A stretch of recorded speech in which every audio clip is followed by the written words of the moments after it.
वाह क्या निदान तो पाएगा अगर आप जिंदाबाद जिंदाबाद जिंदाबाद।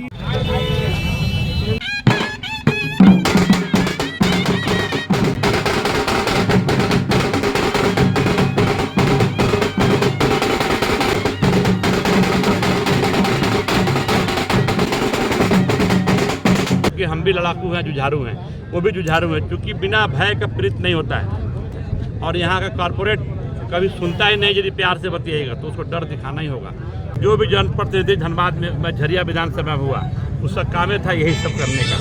अब तो आउटसोर्सिंग का मालिक भी जनप्रतिनिधि बन गया है, तो जनता का क्या होगा। मेरा नाम रुस्तम है, मेरा बाप ऐसे रुस्तम नहीं रखा है कि हम किसी को समाप्त करने नहीं जा रहे हैं, हम जनता को सेवा करने जा रहे हैं।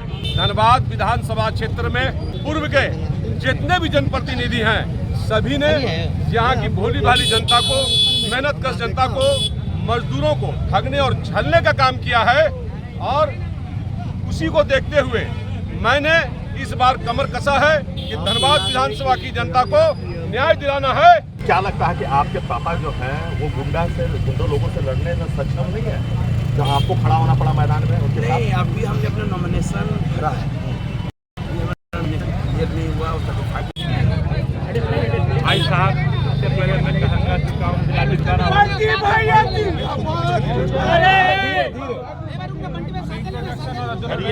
हरिया में अनेक मुद्दाएं हैं, गिनती करेगा तो 100 हो जाएगा। सबसे पहले वहाँ प्राथमिकता है बहुत से जो यहाँ के कब्जा धारक लोग हैं, उनकी ज़मीन बीडीसीएल ने कब्जा कर लिया है, उस पर हमको काम करना है। दूसरा, जितना प्रदूषण है, झरिया को टापू बना दिया गया है, सारा लीगल काम हो रहा है, कोई लीगल से हो नहीं रहा है, उस पर काम करना है। दूसरा सबसे बड़ा अहम चीज़ है झरिया में बेरोजगारी। भाई साहब दिल से कहते हैं, वहाँ के नौजवान के पास कोई काम नहीं है, तो सूर्य अस्त होता है तो सब लोग मस्त हो जाते हैं, मैंने कहीं ना कहीं कुछ गलत काम में चले जाते हैं, उसको रोकना जरूरी है। हमने जब जिला परिषद जिला योजना समिति के मेंबर था, तो हमने धनबाद के तत्कालीन डीसी से कहा था कि झरिया 10 साल के बाद अच्छा सिविजन नहीं रहेगा, क्योंकि बेरोजगारी की इतनी बड़ी समस्या है। तो बेरोजगारी पर भी हमको काम करना है। दूसरा बात हेल्थ का और शिक्षा का, आप लोग जान ही रहे हैं कि धनबाद का कितना गिरा हुआ है, सिविल हॉस्पिटल में क्या दस्ता है, उस पर हमको काम करना है। भैया बोले ना कि बहुत पानी बिजली तक जन मुद्दा है, ये है क्योंकि देखिए पार्षद हम रह चुके हैं, पार्षद एकता मंच के अध्यक्ष भी रहे हैं, और हमको पता है कि जनता का क्या चीज़ की जरूरत है और क्या करना हमको है। झरिया में सबसे पहले आपने जो देख के हमने भरोसा जताया है, झरिया की वो कौन सा जो समस्या जो आप जूझ रहे हैं, जिसको सबसे पहले आप काम करेंगे? देखिए भाई साहब, सबसे पहले बताएं ना आपको कि देखिए JLK जाने का मकसद ये था कि हमने अपने सुप्रीमो जयराम महतो जी के अंदर में आपके जैसा एक कैलिबर देखा, आपके जैसा, जैसे आप पार्टी दिल्ली है ना, उस कैलिबर में थे। और नेक्स्ट हम देख रहे हैं कि मेरे सुप्रीमो इस बार CM, अगला बार CM बनेंगे ही बनेंगे, और उनके साथ काम करने में बहुत इंटरेस्ट, चूँकि हम भी लड़ाकू हैं, जुझारू हैं, वो भी जुझारू हैं, क्योंकि बिना भय का प्रीत नहीं होता है, साफ साफ बात है। और यहाँ का कॉर्पोरेट कभी सुनता ही नहीं, यदि प्यार से बतिएगा तो उसको डर दिखाना ही होगा, एक बात। दूसरा बात क्या है कि समस्या क्या बोले आपसे कि मैंने एक नहीं अनेक है, मैंने देख पर समस्या है, उसको सुधारना है। प्लस क्या है कि अफसरशाही पर लगाम लगाना है, कि आम पब्लिक भी जाए तो उसको आसानी से काम हो जाए। कोयला डिपो का एक बहुत प्रमुख क्षेत्र है झरिया, जिसपे हमेशा से गोलीबारी होती है, बमबारी होती है, उसको कैसे रोकेंगे आप? भाई साहब, इसके बारे में खूब जाना, जो भी जनप्रतिनिधि धनबाद में झरिया विधानसभा में हुआ, उसका काम था यही सब करने का। इनफैक्ट अब तो आउटसोर्सिंग का मालिक भी जनप्रतिनिधि बन गया है, तो जनता का क्या होगा। लेकिन हमारे साथ झरिया का हर जनता है, किसी भी कठिनाई को हम देख लेंगे। मेरा नाम रुस्तम है, मेरा बाप ऐसे रुस्तम नहीं रखा है, कुछ हम में गुण है तब, इसलिए उसका चिंता छोड़ दीजिए। एक बार भगवान से प्रार्थना है कि हमको एक बार पावर मिले। दूसरी बात की एक बात सबको समझना चाहिए, आपको भी हमको भी, कि हम गीता पढ़े हुए हैं, रामायण भी जानते हैं, और कुरान के बारे में भी हमको पता है। तो भगवान एक ही बात कहा है कि दूसरे की सेवा करो, हम तुमको मेवा देंगे। उसको लेकर हम चलते हैं, समस्या देखते जाइए, भगवान का दया से पावर मिलता है तो क्या क्या वहाँ निदान तो क्या सिंह का जो राज है झरिया में, वो समाप्त हो पाएगा अगर आप?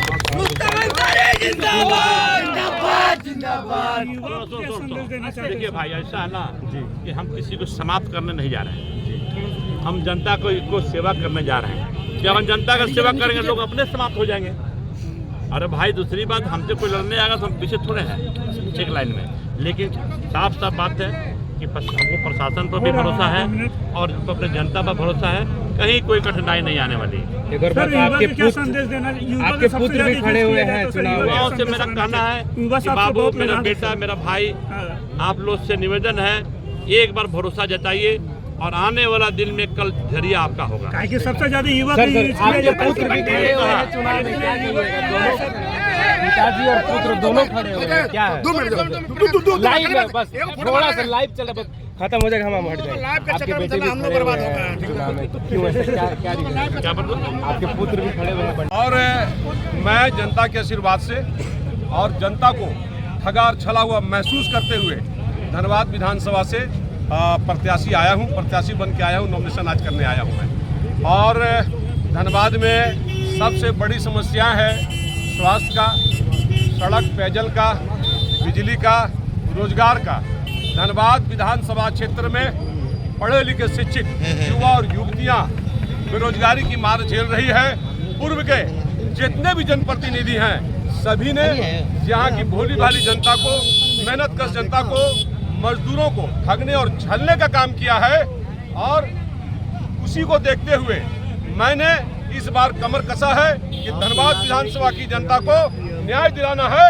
और सरकार को, अगर मैं धनबाद विधानसभा से जनता के आशीर्वाद से, वोटर मालिक मतदाता के आशीर्वाद से निर्वाचित हुआ, तो सरकार को मैं सदन में मजबूर कर दूंगा धनबाद के ध्यान दिलाने के लिए। धनबाद में जो व्यवस्था है सरकार के स्वास्थ्य का, वो लचर व्यवस्था है। आप देख लीजिए, पीएमसीएच का देख लीजिए, घोषणाएं बड़ी बड़ी है सरकार की, लेकिन धरातल पर शून्य है, नगण्य है। हमारे धनबाद शहर के विधानसभा क्षेत्र के गरीब माता और बहना, फुटकर दुकानदार भाई, टेम्पू चालक भाई, स्वास्थ्य के अभाव में जब पीएमसीएच जाते हैं तो पीएमसीएच में उनको बेहतर इलाज नहीं मिलता है, बेहतर सुविधा नहीं मिलता है। इसकी एक लंबी लड़ाई लड़नी है चुनाव के बाद। मुझे सोनलाल गुप्ता जी का आदेश हुआ, हमारे झारखंड प्रदेश के अध्यक्ष सुनील साहू जी का आदेश हुआ, और हमारे लोकहित अधिकार पार्टी के झारखंड प्रदेश के प्रधान महासचिव अजहर आलम साहब का आदेश के ऊपर मैं धनबाद विधानसभा से चुनाव लड़ने के लिए आया हूँ। जी धन्यवाद। ये माफिया गुंडा है और हम लोग साफ छवि प्रति के लोग हैं, इसलिए कुछ संगठन बन रहा है। अब आगे आपको पता चल जाएगा कि क्या होगा। तो क्या लगता है कि आपके पापा जो हैं वो गुंडा लोगों से लड़ने में सक्षम नहीं है, जहाँ आपको खड़ा होना पड़ा मैदान में उनके साथ? नहीं, अभी हमने अपना नॉमिनेशन